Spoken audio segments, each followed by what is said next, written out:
What's up guys, welcome to my EOC guide. Now a couple of videos ago I announced I was going to do one of these. Now that the release date for the EOC has actually been announced, November 20th, I figured it's time to go ahead and bring this out, let you guys in on my tips, secrets, my strategies, just whatever I've learned from the beta. Now I do have one of my good friends, Justin here. He's going to help me kind of be my punching bag. Now a couple of disclaimers. This guide is completely just melee. If you came here looking for a mage, range, tank combo versus a dragon in full Torva, this is not the video for you. It's strictly melee, and it also does feature dual wielding, the new ability in the EOC, which is kind of where my expertise lies, and that's what I'm good at, so that's what I'm going to show you. There's no 2H, there's nothing in this. It's completely dual wielding. Now the biggest update in the EOC is going to be your action bar. It's going to be all these little numbers with the X's on it, and I'll show you what those are for in just a second.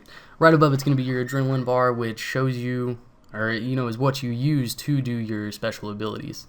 Now for the sake of this video, I have two action bars set up. It'll coincide with two different strategies I have, and I'll show you here in just a moment. Let's go ahead and talk about the abilities for a minute. Basic abilities are going to raise your adrenaline, and that's important. You want to raise your adrenaline so you can lead to higher attacks, higher combos, and ultimately that KO. Now basic abilities can be used when you don't have any adrenaline. You don't have to have anything to use these. It's a higher attack, a higher base attack. Let's go ahead and look at it that way. Now once your adrenaline hits 50%, you're going to be able to use threshold abilities. Now threshold abilities they hit a little harder, they sometimes double hit, and they have special attacks that go with them, like a bleed effect or a stun or etc, etc. And then finally you're going to get to the ultimate ability that requires 100% adrenaline. Now threshold abilities, every time you use one, it's going to lower your adrenaline a little bit, and the ultimate just completely wipes out your adrenaline bar. You're totally back down to zero. You need to start with the basic abilities again. Now you do have a couple of abilities that deserve some notice here.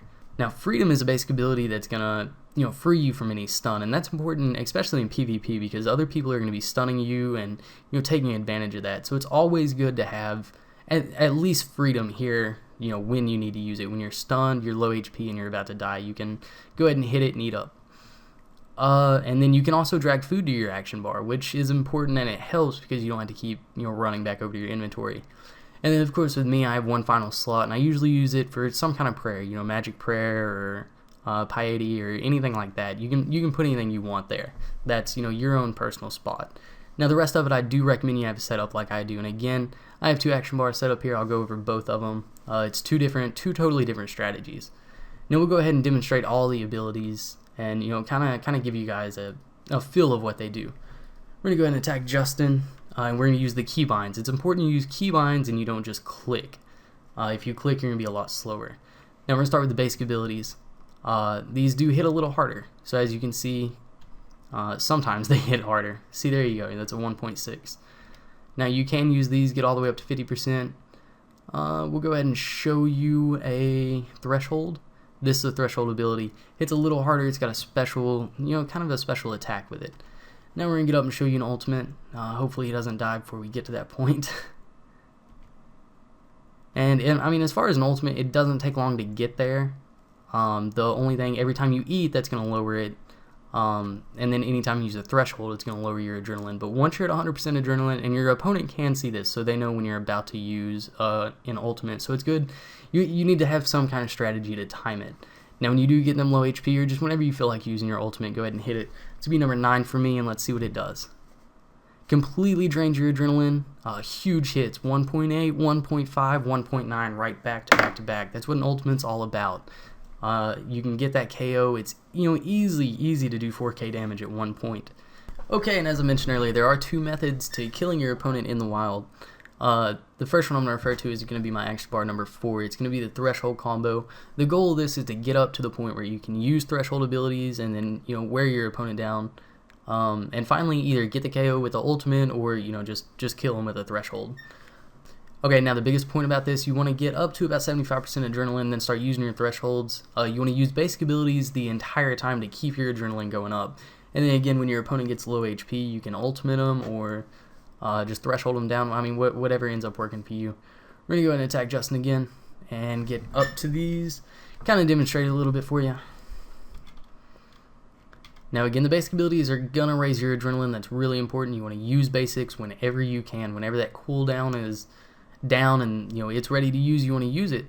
Now as you can see, my thresholds are available. I'm gonna wait until I get to about 75% so I can use basics and regain my adrenaline all at the same time, so I don't ever lose too much.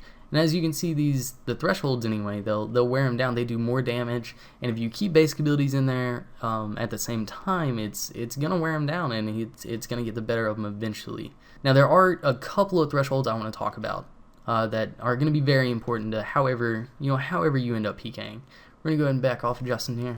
Okay, now the two threshold abilities you need to make note of are gonna be Destroy and Slaughter, and the reason being, Destroy stuns your opponent and it's going to stun them for a while. So this way you can stun them, raise your adrenaline, get the ultimate, and KO them, or you can use other thresholds and combo them down. They're not going to be able to eat, they're not going to be able to attack back, they're pretty much frozen for a few seconds, so you can do what you need to with them.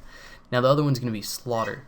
This is another threshold ability, but what this one does, it causes a bleed effect. And if you can get the target to move, that means you have to walk away, the target they have to move at least one square. It's going to do 3 times the damage, and this lasts over 10 seconds. It's just like they're bleeding, just constantly doing damage. Now if you don't get them to move, it is going to do a little bit of damage, but getting them to move is the key point here. You want to get them to walk at least one square. That's very important. And you're going to see these, I use these no matter what. These are 2 thresholds that I always have on my action bar. Okay, now the second method I was talking about is going to be the ultimate. I mean, that's your goal, is to get 100% adrenaline and ultimate and KO. That's what you're looking for, a big KO. Now with this one, you're still going to want to have those 2 threshold abilities. You want the stun and the bleed. I always use those. I mean, that's my personal preference though. It's always good to have at least a couple of thresholds. But if you'll notice, the rest of my action bar is complete basic abilities. Now that's so I can get my adrenaline at 100% as fast as I can. I'm always attacking. And I do have those thresholds to deal a little bit more damage. Now in order for an ultimate to work the right way, you need to get your opponent as close to low HP as you can. So usually looking at about if they're at 3rd HP, it's a good time to use ultimate. And there are different strategies to put in here. I mean, you can bleed effect, walk away, they're getting dealt damage for that 10 seconds, and then you can get your adrenaline back up in ultimate. Or you can stun them, get your adrenaline back up, and then ultimate them that way. Just somehow to get the better of your opponent and get the KO with the ultimate. That's what you're looking for. You KO with the ultimate ability. Then we'll go ahead and demonstrate. Okay. Now, as you can see, I mean, you want to go straight through the basic abilities. Your adrenaline is the biggest point here. So I use my basics just over and over and over whenever I can. Now the thresholds are there. If the opportunity presented itself, I would use those and capitalize on something there to take advantage of my opponent. But again, the whole strategy behind this, you want to get 100% adrenaline as fast as you can, and then you want to ultimate. Alright guys, that's it for the guide. I'll let you watch some of it in live action right here. Anyway, if you're not subscribed, if you like the voice, if you like the looks, if you like the content, go ahead and subscribe. Plenty of EOC PKing videos coming out in the future. There are a few beta PKing videos on my channel right now if you want to see some of this going on in the beta. Anyway guys, as always, likes are appreciated. Thanks for watching. I'll see you next time.